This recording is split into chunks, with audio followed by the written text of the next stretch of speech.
Hi everyone, my name is Jen and welcome to the book Refuge and welcome to another historical romance recommendation. So I wasn't specifically planning this to be just historical, but when I was putting together a list of working class heroes, which in case you don't know, it means that they're not super wealthy, they weren't born that way, or they're not titled or anything like that, which is why this did lean more towards historical. And once I had like 7 of them were historicals, I was like, okay, let me just find a few more that are historicals and we'll just make it a historical rec focused video, because I think that's where working class heroes are the most, that stand out the most, right? Because in my brain space, I was like, oh, well, let me find some like billionaire romances as well. But I just decided that I'd rather just make a video that's about rich contemporary recs. So I'm going to work on that as a separate video. But in this one, I'm going to do it the opposite way. Wait, I explained that the wrong way. I mean, I was looking for heroes in contemporary that had like more blue collar jobs, right? But that's kind of more popular, and really where it sticks out is when there's billionaires. So that's what I meant by that. Wow, explaining it the wrong way. Whereas with historical, there can be a lot of angst and a lot of drama and a lot of heartache that comes from a woman falling for a working class man. And so we are going to go through some of these, and it's going to be really fun because they're some of my favorite books of all times that are historical have working class heroes. And so we're going to start with Lisa Kleypas because it is really believed and kind of talked about that the working class historical hero really got, if not for the first time it was seen, really got a second wind with Lisa Kleypas, specifically Derek Craven. So I'm not going to talk about every one of her books that has a working class hero because pretty much every series of hers has at least 1 or 2 or 3 or more of the heroes are working class. So I just picked some that are, well, one of them is my favorite, but the other 2 are maybe least loved of hers or not loved as much. And I want to point out why I do think that they're great because that's what I get to do on this channel. But again, a lot of her heroes are working class heroes, and that's fantastic. So the first one I gotta talk about is, again, he's in my top 3 heroes for Lisa Kleypas, and that's Cam Rohan from Mine Till Midnight. This is the first book in the Hathaway series. This is about the oldest sister, Amelia Hathaway, and she discovers that her brother he's really spiraling because they've had some losses in their family recently and he's not taking it well at all. And they also recently came into a title, which means her brother is titled now, but he's spiraling out of control. So she goes to retrieve him from London and bring him to their new estate that they inherited. And she runs into Cam Rohan, who has Romani roots. He's half Romani. And so he has a real disdain for the ways of the aristocracy and the wealthy of everyone else, but he's super lucky, and so he just keeps making money. Like, even when he tries to make bad investments, he says it's his curse to always be successful. So he's disdained by a lot of the Romani because he lives and works with I literally forgot what they're called, but just in regular English society, but he's disdained by English society because he's part Romani, so it's this weird middle place. But he works at, Evie from Devil in Winter works at her father's establishment, and she's working with St. Vincent when we meet. Amelia comes across them, and so he's so gritty and sexy and mysterious, and the way that he woos Amelia and wins her, he's super alpha. He's so many things, and I love him. I absolutely love him. I know that people want to call things problematic. There is some terms and words where, like, gypsy gets said sometimes that could be considered that, but for the most part, they call it Romani. And I just freaking love this book so much, and I love Cam. And then I want to quickly mention Jack Devlin from Suddenly You.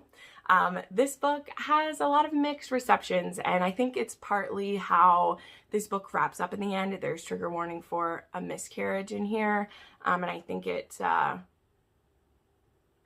miscarriages are always hard to read about no matter what, and I guess it kind of felt like, quote unquote, an unnecessary situation to put this couple in, but we're talking about Jack and how he's a publisher, and Amanda is this writer who he's looking to purchase one of her works, which has previously been distributed as a book and distributed as a serial, and hopefully to get it more mentioned. And so he ends up showing up on her doorstep. However, it's Amanda's 30th birthday, and she happens to have procured the services of a male escort because she wants to lose her virginity, and she doesn't want to have to worry about having to get married first to do that.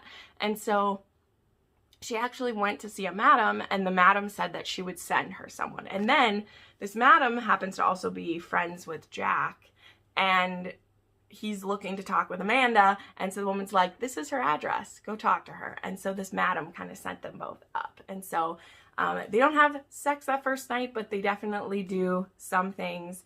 And then she runs into him at a social event, and she finds out who he is, and now she's really upset about it. So they have an affair together.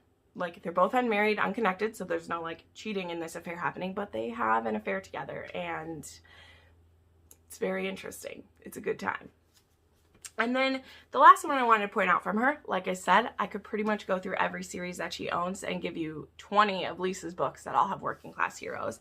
But the one I want to talk about, and I feel like this one gets the least amount of love of the series, and that is Hello Stranger. I wanted to show you different kinds of working class heroes from hers, right? Because Cam, he's just wealthy by default. He can't seem to stop it. Jack, he's been a scrappy man. He's built his way up. He's built up his reputation. And then we have Ethan, and Ethan is a bastard Ravenel, and he is a like private investigator and spy kind of things like that. And he ends up being in a like tricky situation, and him and Garrett, who she is a female doctor, they have this crazy connection together, and the way that they interact with each other and the way that they have their affair is so good. And Ethan is so sexy. I think people forget about it because we get excited about other books in the series, but I still had a really great time with this one as well. I really loved Garrett. She's based on a real woman who was a female doctor in the time, and I loved it so much. So those are the 3 Kleypas heroes that I wanted to share, right? So now I'm going to move along to some other ones. So then we have the Wallflower Wager by Tessa Dare. Tessa Dare also has quite a few working class heroes. You can find them in the Spindle Cove series, but in this series, this is the first one that has a working class hero. So he has made himself wealthy, and he's called the Duke of Ruin, but it's because his name is Gabriel Duke. So he's not actually a duke or titled at all. And so then we have Lady Penelope Campion, who is his next door neighbor, and he wants her to sell some of her animals, and he decides to help her find good homes for all of the animals because they are bringing down the property value by being next door to this zoo that she runs, which it's not, but she just has a care for all these animals. She's also a vegetarian, and as Ethan tries to help her do this, he's spending more time with her, and it's great. This one does have trigger warnings for mentioned grooming and molestation of a child. Penelope has some dark things in her past, so just want to pop that out there. This looks light and fluffy, but Tessa is taking on, you know, some harder things. But I really love this one. The banter in this is so good. Tessa Dare writes some of the best, wittiest banter. I actually was just part of a podcast, that Chapter 3 podcast done by Bethany from Beautifully Bookish Bethany, where we talk about our favorite Tessa Dare books. And I mean, this one isn't in my top 3 because Tessa Dare has some great books, but this one came up and I was remembering how sweet and how much I love it. And I can't wait for the Bride Bet to come out, which has just kept getting pushed back and back and back, and I want it. But I really love Tessa Dare's writing, and again, she has quite a few working class heroes. So just looking at the inside of the thing, there's 1, 2, 3, 4. She has like 4 or 5. So all right, next, One Night is Never Enough by Anne Mallory. So this one has kind of it's a casino owner slash like lord of the underworld, and this girl's father gets into a lot of debt to him, and in a game of cards, our hero wins one night with the heroine, which the father is assuming will mean that she's going to have sex with this guy and be ruined, but they're going to keep it a secret. But this owner, see, and I forgot the name, so I'm sorry I'm being like this person. But when she goes to him, which she's only going to him basically to save her mother and her family from ruin, not because her father is a total asshole, obviously. He gambled for a night with her, and she's supposed to be marrying someone else to be an arranged marriage or whatever, but she agrees to go. And all he does is play chess with her and talk to her. And when the night's over, he gives her one kiss and then he leaves. And they both become obsessed with each other after this because he played the long game. He took a risk. He knows that if he had pushed her into something that night when it was a deal that her father made, then he wouldn't have a chance with her. So I just absolutely loved that he makes that choice, and you get to see the story in full. But this one is definitely a working class hero who has raised himself up to the point that he's at. This Anne Mallory book is the reason why I keep buying Anne Mallory's, and I need to read them because I'm excited for them. There's other books in this series. There's I recently just got her debut novel, and I need to read them. But I just haven't yet because you know me, it takes forever. But definitely check this one out. I heard about it on the Fated Mates podcast, and it was everything that it was promised. I love getting recommendations from the Fated Mates podcast. Then there is Someone to Honor by Mary Balogh, whatever people are saying. I've heard Balogh for forever, so that's what I'm saying. But it's okay if it's something else. I've read quite a few of this author's books, and they definitely are a less steamy story. They're usually more emotional and a little more plot-driven than some others we might read. This one is, this is like book 5 or 6 in a series. It's called the Westcott series, and this one is about one of the daughters. So the impetus of this series, like what starts it, is that we find out that this when this father dies, he has a wife and 3 children, one of them being his heir, and it turns out that he was actually married to a woman beforehand who he had a baby with named Anna, and then he never got divorced from her before he married this other woman. And when he dies, he really just wanted his wife to take care of this woman, but it turns out that she's his only legitimate heir. So that's a setup. That's the first book in the series. That's a wholly different thing. But now we're dealing with the story of one of the daughters. And so at the beginning of this book, the son who had been the heir, when he found out that he was a bastard, he ended up joining the army. So he got injured in fighting. And so his captain brings him home to the family estate for him to convalesce and to heal. And the whole family kind of descends upon this home as well. And so this captain, he's in the middle of a custody battle with his dead wife's parents. While he was away at war, his wife had been cheating on him and doing all these things. And it's not a great life for her, but she had married below her station and didn't realize what she was getting into when she was marrying a soldier. And so she kind of held it against him. So I like it because I've read modern day military romances where the same story happens, right? And it was really cool to read it in a historical context. So he is working on getting a lawyer and getting his daughter back because she's been staying with the grandparents, her maternal grandparents, and they won't give her back because they've heard that he's brutal and mean from his wife, and none of that was true. Like, they had had fights before, but he would always remove himself. He had never struck her or hurt her. He just wanted to love her, and she just felt like she wasn't getting what she deserved by having married a soldier. And so even though he rose through the ranks and had gotten more prominent, she still felt like gypped. But anyway, the setup of this is that he brought this young man home, and he's staying with him while trying to get a lawyer set up. And he actually runs across our heroine when he's outside chopping wood with his shirt off, and she thinks he's a servant. And she's like, "How dare you not have your clothes on?" And he's like, "I'm chopping wood." And she mistakes who he is, and so she's like, "I'm gonna get you fired." And then they come inside for dinner, and she realizes that this is her brother's captain, the man who saved her brother's life, and she was just a total bitch to him. And then, of course, sparks start to fly. So I really like this. I love a soldier. I love that he wanted his daughter so much. and that he was so heartbroken about the lies that were spread about him. And this ends up being kind of a marriage of convenience, because by attaching himself to her and her family, they're hoping that it will help him get custody easier if he looks like he's stable, having a wife and everything.